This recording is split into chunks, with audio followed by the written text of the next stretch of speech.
La popote roulante, d'abord, ce que je peux dire, c'est très important de le dire maintenant, c'est que ça ne peut pas être pour tout le monde. Puis je vais te dire pourquoi. Parce que la popote roulante, c'est un service de repas préparé par un traiteur, OK? Qui, dans notre cas, sont des restaurants. Ça veut dire que si moi, par exemple, j'ai des particularités alimentaires, je fais un peu de diabète, je fais un peu de haute tension, le sucre, ce serait peut-être à bannir, le sel serait peut-être à bannir, ou par exemple, je te dis, j'espère qu'il n'y a pas de pâté chinois là-dedans, là. Oui, il arrive qu'il y a du pâté chinois, mais moi, je déteste le pâté chinois. Ben, à ce moment-là, on peut pas dire à la personne, on va s'assurer, parce qu'on est quand même 100 personnes et plus à qui reçoivent le repas roulant. Fait qu'on peut pas dire à cette personne-là, ben, le pâté chinois va vous faire d'autres choses. Parce que le restaurant, lui, il peut pas tenir compte de chaque particularité alimentaire de chacun. Donc, ce qu'on dit, la popote roulante, c'est pas pour tout le monde, mais à tout le moins, est-ce qu'on peut essayer? Fait que ce qu'on suggère à la personne, c'est essayer. Puis si la personne me dit, ben moi, je reçois beaucoup de, je sais pas, moi, beaucoup de mets où il y a de la laitue dans la salade, il y a des petits pois à telle place, puis ça, mais je suis pas capable. Je suis vraiment intolérant à ça, je suis pas capable. Ça veut dire que la popote roulante ne répond pas aux besoins de cette personne-là. Par contre, dans la MRC Rocher-Percé, il y a d'autres services. Et un autre service que vous offrez, c'est les repas congelés. Ouais, les repas congelés, ça peut être complémentaire à la popote roulante, dans le sens que moi, la popote roulante, ça fait mon affaire parce que j'ai la chance d'aimer à peu près tout ce qui se présente au niveau de la popote roulante. Et dans l'ensemble des repas congelés, c'est un peu la même chose. On a une série de menus, je pense 10-12, j'ai pas la feuille, là, mais il y a toutes sortes de menus différents. Alors, la personne peut venir aussi et dire, moi, j'ai la popote roulante ou je n'ai pas la popote roulante, mais j'ai besoin d'aide au niveau alimentaire. Donc, on peut lui offrir ces repas-là qui sont congelés. Puis, il y a toutes sortes. Donc, si tu veux des galettes de morue, si tu veux du poulet, si tu veux du pâté chinois, si tu veux de la lasagne, etc., tu choisis.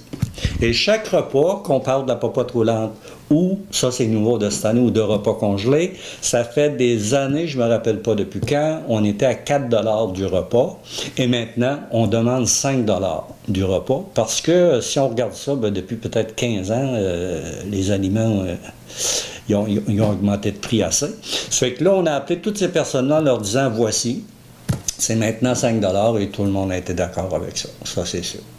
La popote roulante, c'est un service livré à domicile. Ça veut dire que la personne bénévole va chercher le repas et elle va le porter à la personne concernée.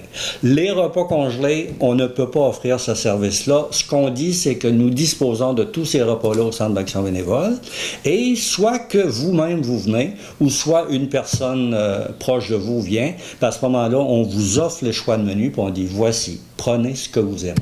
Alors, ça peut faire un bon complément à la popote roulante parce que ce sont des repas santé en collaboration avec le Centre d'action bénévole de Maria. Donc, pas besoin d'avoir peur qu'il y a trop de sucre, qu'il y a trop de sel, c'est des repas santé. Puis c'est pour qui au juste? Qui peut en bénéficier de ces services-là? Bon, les repas congelés, c'est toujours des personnes en perte d'autonomie qui ont de la difficulté, qui répondent aux critères de la popote roulante, mais ça peut être aussi au niveau du repas congelé parce que le budget permet ça. Parce qu'on le paye 5 $ et on le vend 5 $. Donc, on n'a pas fourni une part de budget. Alors, ça veut dire que moi, si je prends soin de mon père qui est en perte d'autonomie et qui est intéressé à avoir des repas congelés, mais moi aussi, je pourrais en bénéficier. Parce que comme aidant naturel, ils n'ont pas peur des mots, c'est une job. Hein? Prendre soin de quelqu'un qu'on aime, c'est 24 heures par jour, 7 jours par semaine. Donc, c'est une façon d'aller dire à l'aidant ou l'aidante, ben, on peut vous aider à tout le moins avec des repas congelés. C'est sûr, des repas congelés, je ne peux pas arriver ici et te dire, amène-moi-en 50. Il y a quand même une limite. OK? On l'a limité, pourquoi? Parce que la demande est très forte et qu'au niveau du traiteur du Centre d'action bénévole de Maria, à ce moment-là, ils font ce qu'ils peuvent pour essayer de nous accommoder puis accommoder leur territoire aussi. Mais la demande est très bonne, on répond très bien et ce sont de très bons repas. Règle générale, les gens, ben, ils reviennent. Les gens communiquent avec vous au même numéro de téléphone? Oui, ils viennent soit qu'ils appellent, soit qu'ils viennent au Centre d'action bénévole, puis on va leur présenter l'ensemble des repas qu'on a, puis eux autres décident des choix qu'ils veulent adopter. Vous avez un autre service, c'est l'accompagnement médical.